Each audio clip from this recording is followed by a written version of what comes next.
You made a lot of money now, but I guess it doesn't matter now because for you it is numbers in the banks, you know. You look at your bank statement and you know how many zeros here or it's not here or there. But I don't even look at that at all. You don't even like it, but it's okay.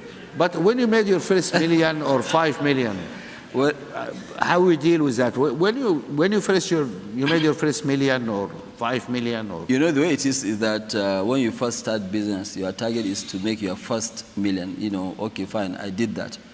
But you know, after, you know, a year or so, I realized that, look, I have much more than 12, 13 billion, you know, and I said, okay, fine, all these numbers are just written numbers. Yeah. You know, and one day I went to a bank.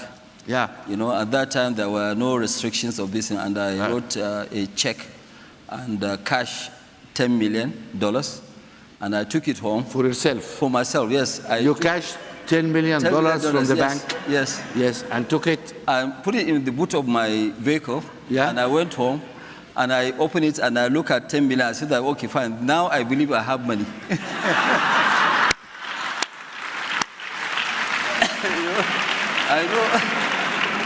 I know. So you put this in the bed and slept all night on top of it?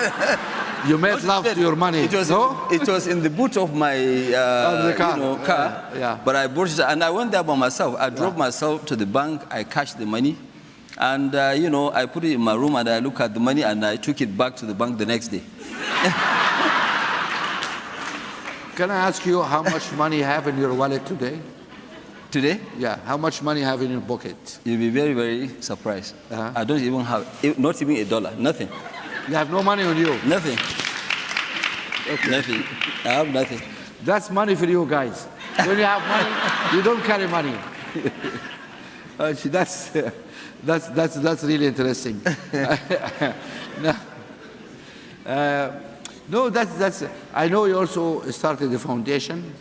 Yes, we have started the foundation. What is the focus of your foundation? I think the focus of our foundation is health, education, empowerment, and you know, disaster relief. So we do quite a lot. 2 years ago, we did an endowment of $1.25 billion. $1.25 billion. Billion? Yeah, dollars, yes. You made an endowment of the foundation of $1 billion? Yes. That's interesting, okay. Yes. But I know the foundation also is not a new foundation, it's very old. Yes. I started the foundation, you know, in 1993. Who manages this foundation? It's a lady called Zura. Zura, I know. She's somewhere here. She's doing a great job, that's her. You're going to have a queue of people asking you for grants now. You better run away now. Yeah, okay. Now, let me ask you another personal question, if you don't mind. You must be the most eligible bachelor in Nigeria. Oh, Mo, you've started again. Yeah?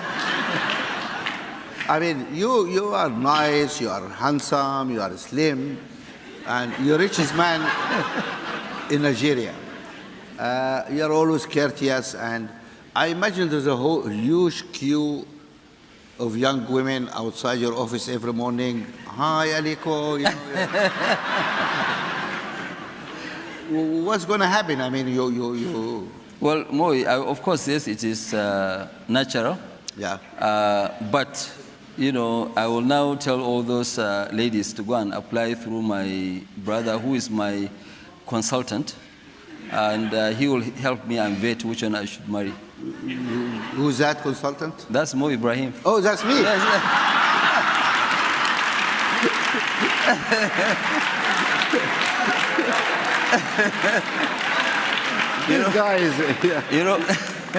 You know, because I was telling somebody now I'm going to receive 100,000 letters for CVs from Nigerian women. I was telling somebody that I have a one-to-one with Mo. He said, when? I said, no, in about 3 hours. He said, oh, my God. He said that, you know, Mo is actually harder than hard talk.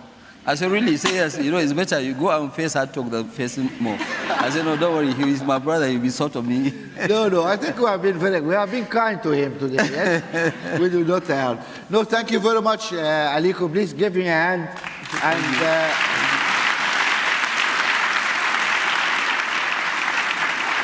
We are running out of time. We're going to allow 2 questions. But you know, Mo, I have a harder person. I thought I was very hard.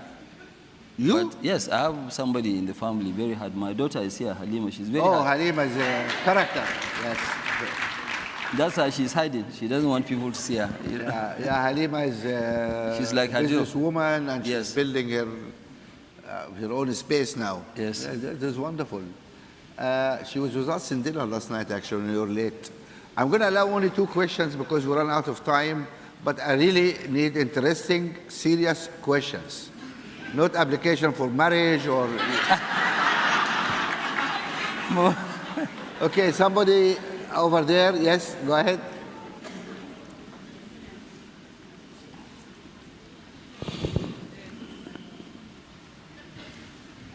Good afternoon, Uncle Mo and Baba Alinko. My name is Velani Mboweni. I'm a South African entrepreneur from Cape Town, focusing in technology and transportation. Now, I believe that Alinko started his business at 21 years old. If you were a 21-year-old entrepreneur today, what 3 sectors would you focus on creating a business in, and what 3 factors would you believe will make you succeed? Thank you very much. Well, thank you. I think the most sectors to focus is either ICT or agriculture. These are the 2 promising this thing that you need to focus on. But you see, a lot of people, even the younger ones, we need to be also very, very careful, because one of the biggest issues with us Africans is that we spend our projected incomes.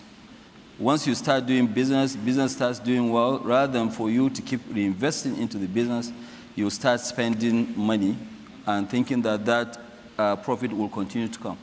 There are ups and downs in business, so you need to be very, very focused and see, okay, fine, what do you do and how do you do those things?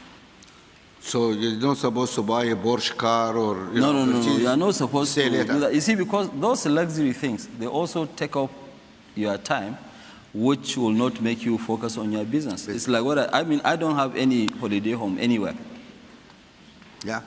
I don't have a house anywhere, but I know people who are working for me, they have a house in London, but I don't. Interesting. That's why we have to put you up every time we see you, yes? But one more question. That was a good question, the last one. Try to get me a better question. I cannot see if the dark, please. Okay, because go ahead, okay. Hi, my name is Nikki Wako. I'm from South Sudan and live and work in Belgium. I had a question about the Continental Free Trade Agreement that's being shopped around. I understand a couple of countries have had issues ratifying it because they were concerned about the private sector.